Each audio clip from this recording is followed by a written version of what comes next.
My only idea, my only focus was to do my one play. And I knew if I could get that to work, everything else would come to pass. There's so many people who go in so many directions.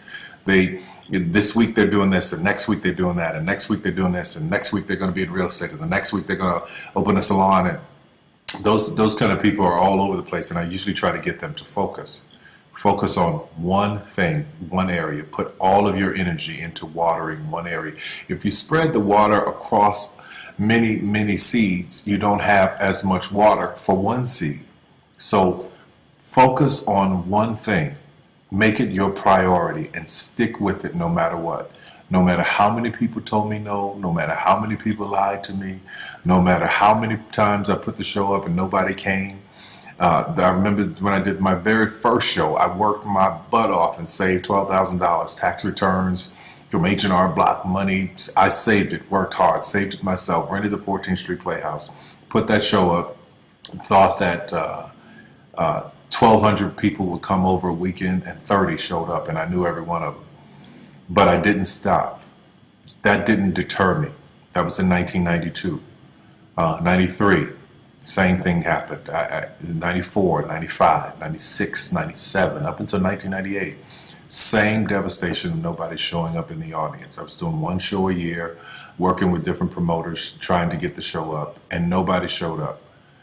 But I didn't stop. And what I say to you now, looking at me now, here, I am a human being. There's no difference between my humanness and your humanness. The only thing is, if you're trying to get there, you cannot stop believing in any way. No matter what anybody says, no matter what anybody tells you, you have to know it beyond knowing it. And it is a feeling. When something is for you, this is how I knew it was for me. When something is for you, there's a feeling that is deep down inside of you that will not allow you to let it go. It will keep you going when you can't even keep yourself going. That's why the mantra here at the Tyler Perry Studios is a place where even dreams believe. Because there comes a time in your life where you've worked and you've stressed and you tried to get there and you couldn't on your own, but you have a dream. And that dream has to take on the belief for you because you can't do it by yourself. So what I would tell you is this: don't stop.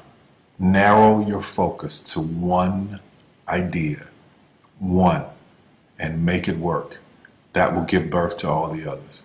One of the most difficult things for me when I first got to Hollywood was trying to understand how it's done. I've never been the person that walked in the room and they say, stand here, move here, sit, move, go, and do that, and do that, and do this, and you'll get here. I've been the person that goes, move here, go here, do that, and I go, okay, well, why are we doing this? I want to know why. Why is it done that way? Is there a better way to do it? Is there another way to do it? And if you tell me this is the way it's been done all of our lives, for our whole, that makes no sense to me. I've always challenged it. I'm not a rebel, but I've challenged the thinking. And I do that a lot in my own studio now for people who come in with this complete set of rules of this is how it's done. Well, does that feel right to you? So it's about what feels right, and I'm hoping that I can convey that. I wanted to use my gift to not only make us laugh, but to make us think. I wanted to use film to not only entertain, but to let us know we don't have to wait for somebody to greenlight our projects. We can create our own intersections.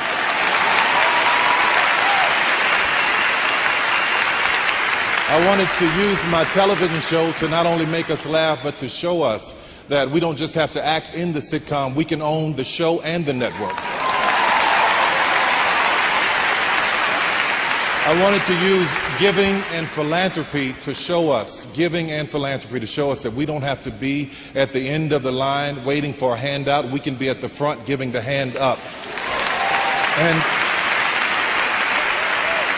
And I wanted to own a studio to show us that we don't have to wait for somebody to give us 40 acres and a mule. We can buy our own.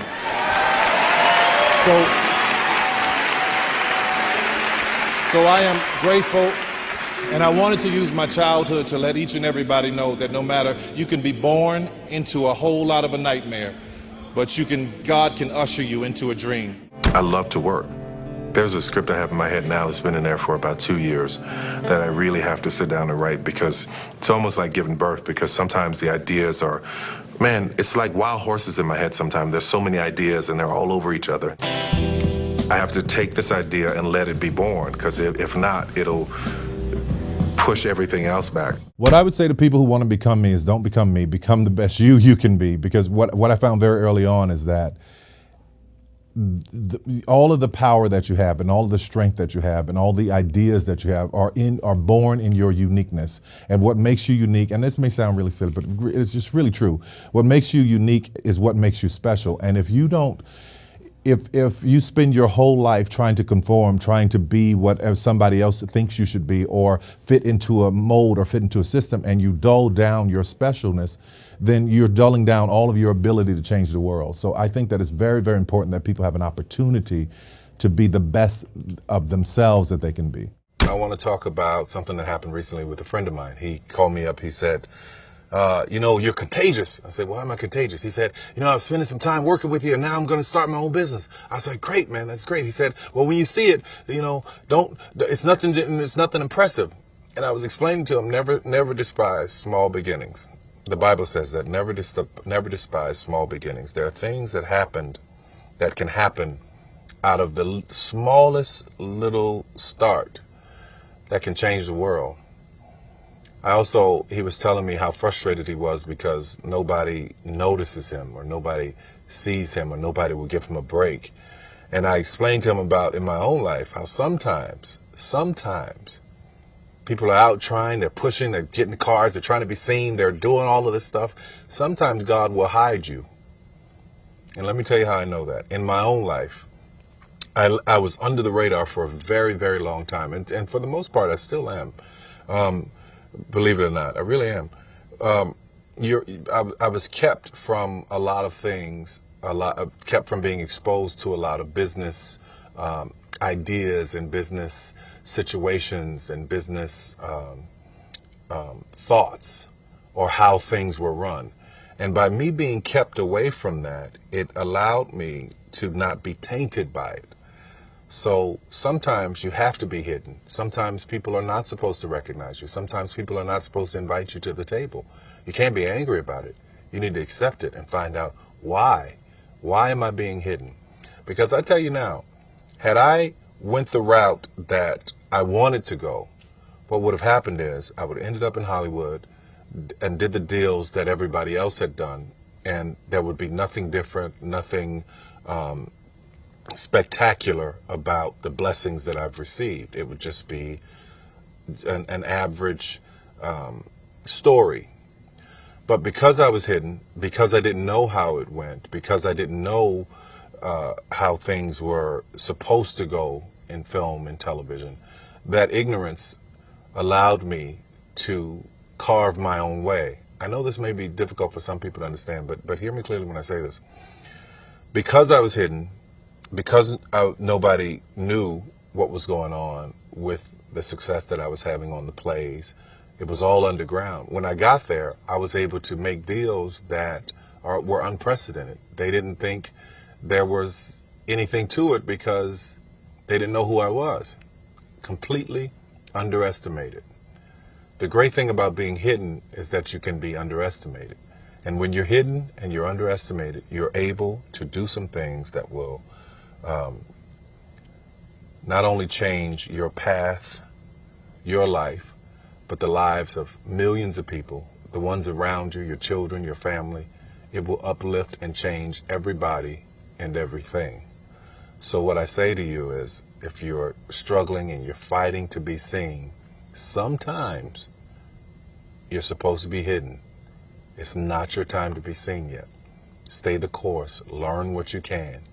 Walk in the path that you're supposed to at this time. And at the right time, God will reveal you, your talents, and everything you've done to the world. In the meantime, prepare. I like working with people who like to have fun, because I like to have fun. I don't think everything has to be serious. Hey, I'm dear. Who's that dude in there? Ain't no man in that kitchen. What I say after that? That ain't... Oh. No, you didn't. No, you didn't. This should be fun. The plays should be fun. The movies should be fun. It should be a light atmosphere. It should be a place where you come and you want to stay all day, because you got to be there 12 to 14 hours. So if I'm going to be around the people, we may as well try and have a good time. Come here, Monroe. Come here. And take everything out your pocket. What I tell you, Lord, is that the key to my car? You SOB. And my phones. You know what? You know. So in order to have that, I have to make it light. Man, don't let that fool you. Because there are some moments where there's no chair throwing or anything like that, but I will set it straight if something's wrong. I have no problems with switching it up, and that's what's so great about professionals. They know how far we can play and clown around, because when we hit that stage, even though we're having fun, they know it's very serious to me.